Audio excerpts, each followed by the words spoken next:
Good morning बच्चों। आज हम देख रहे हैं प्रश्न संग्रह 1.4 का तीसरा उदाहरण। उदाहरण आपकी किताब में है। मैं एक बार पढ़ती हूँ उदाहरण, ध्यान दीजिए। एक विद्यार्थी प्रतियोगिता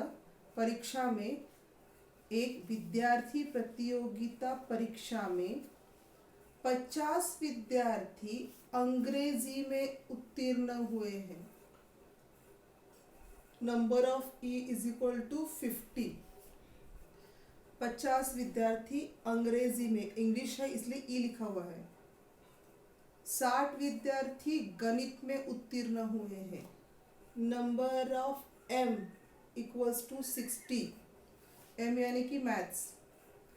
और 40 विद्यार्थी ऐसे हैं जो दोनों विषयों में उत्तीर्ण हुए हैं, यानी कि कॉमन, दोनों में भी कॉमन विद्यार्थी कौन से हैं?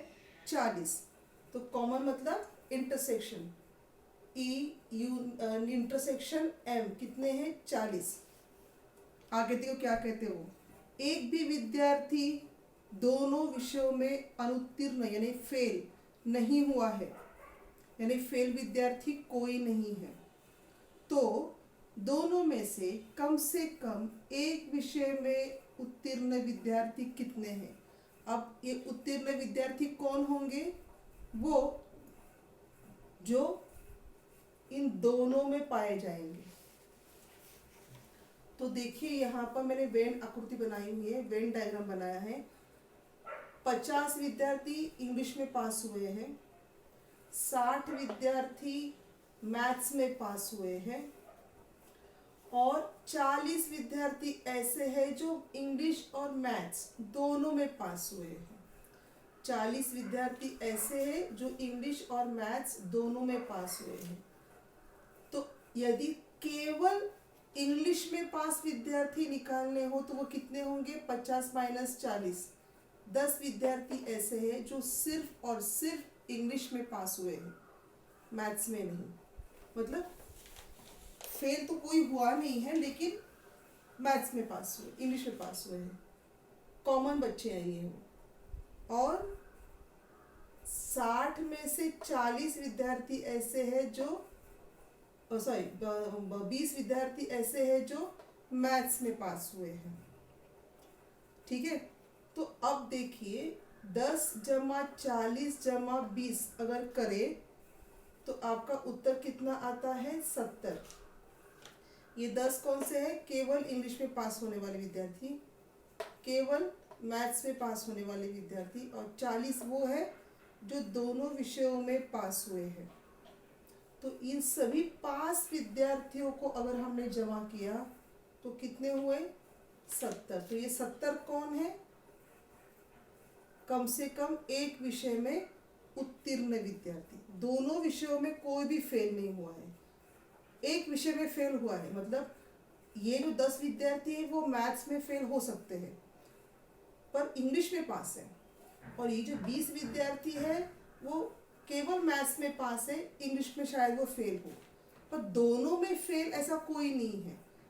समझ में आ रहा है? इंग्लिश और मैथ्स दोनों में फेल ऐसा कोई विद्यार्थी नहीं है।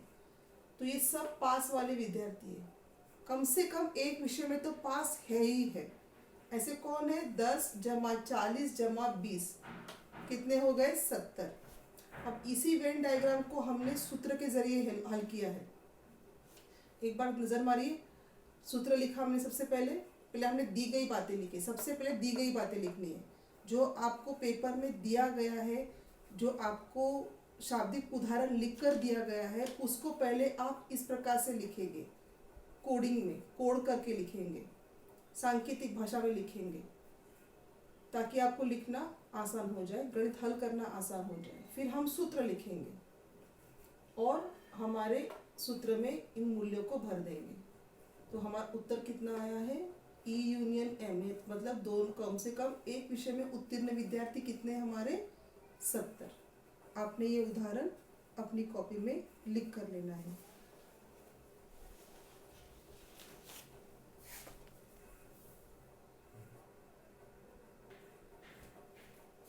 ये और एक उदाहरण है, प्रकीर्ण संग्रह एक का तीसरा उदाहरण है, देखिए मैं उदाहरण पढ़ रही हूँ आपके लिए। किसी समूह के 100 सदस्यों में से, समूह में सदस्य कितने हैं? 100, कुल मिला के 100 लोग हैं। उनमें से 72 सदस्य अंग्रेजी भाषा जानते हैं। 72 सदस्य ऐसे हैं जो कि अंग्रेजी भाषा जानते हैं। 43 लोग ऐसे हैं जो फ्रेंच जानते हैं। फ्रेंच के लिए मैंने एफ लिखा हुआ है। और सभी सदस्य दोनों में से कम एक भाषा तो बोलते ही हैं। मतलब कोई भी ऐसा नहीं है जो कि एक भी भाषा नहीं बोलता हो। सभी 100 के 100 लोग दोनों में से एक भाषा बोलते ही है। इसलिए हमने ई यूनियन एफ लिखा हुआ है, क्योंकि ई और एफ दोनों को भी कम से कम एक भाषा आती ही है। इसलिए ई यूनियन एफ, क्योंकि कोई भी ऐसा बंदा नहीं है जिसे भाषा आती ही नहीं है। अगर ऐसा कोई होता तो ई यूनियन एफ 100 नहीं होता, हमें माइनस करना पड़ता। पर सभी लोगों को कोई ना कोई भाषा आती है, फ्रेंच मतलब फॉरेन लैंग्वेज आती है, इसलिए हमने ई यूनियन एफ कितना लिखा है? 100। अब हमें ज्ञात करना है ई इंटरसेक्शन एफ, यानी कि वो लोग जो दोनों में से केवल एक ही भाषा बोलते हो। ई यूनियन एफ मतलब दोनों भी भाषा बोलने वाले, अंग्रेजी और फ्रेंच दोनों भाषा बोलने वाले लोग कितने हैं वो हमें ज्ञात करने हैं।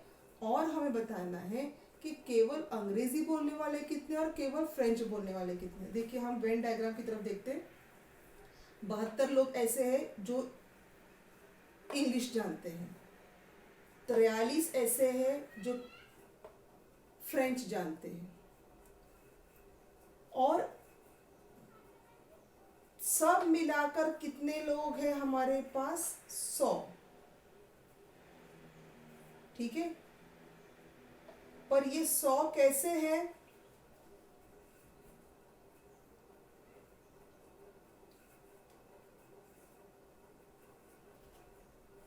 देखिए 72 लोग हैं जो इंग्लिश जानते हैं। अब इस 72 में से कुछ लोग होंगे कि जिनको फ्रेंच भी आती होगी, और 43 में से कुछ ऐसे होंगे जिनको इंग्लिश भी आती होगी।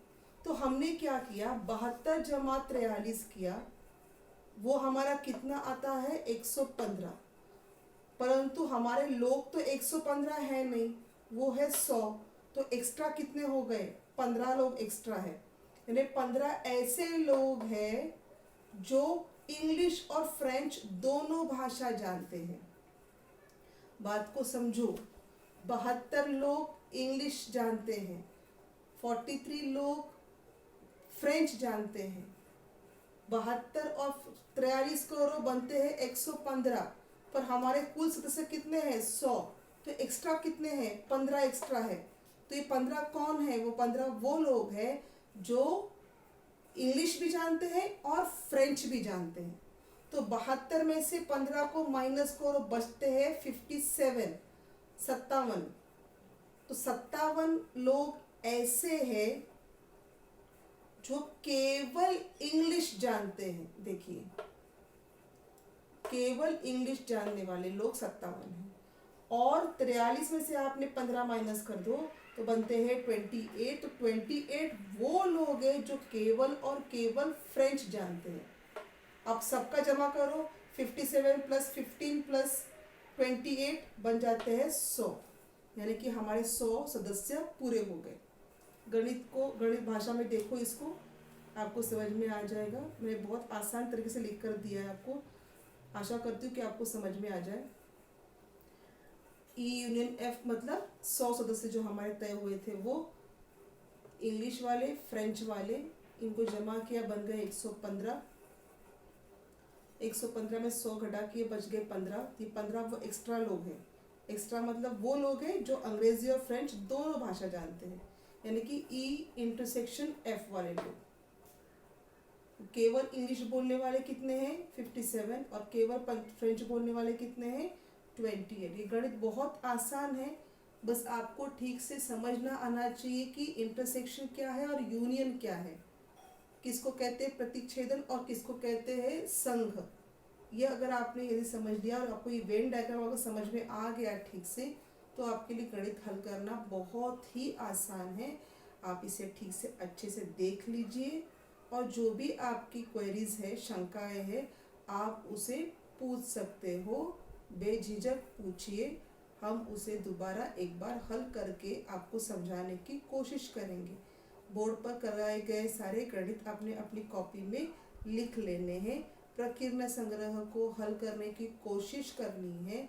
मैं प्रकीर्णन संग्रह का के जो प्रश्न हैं उनका एक स्क्रीनशॉट आपको ग्रुप पे भेजती हूँ।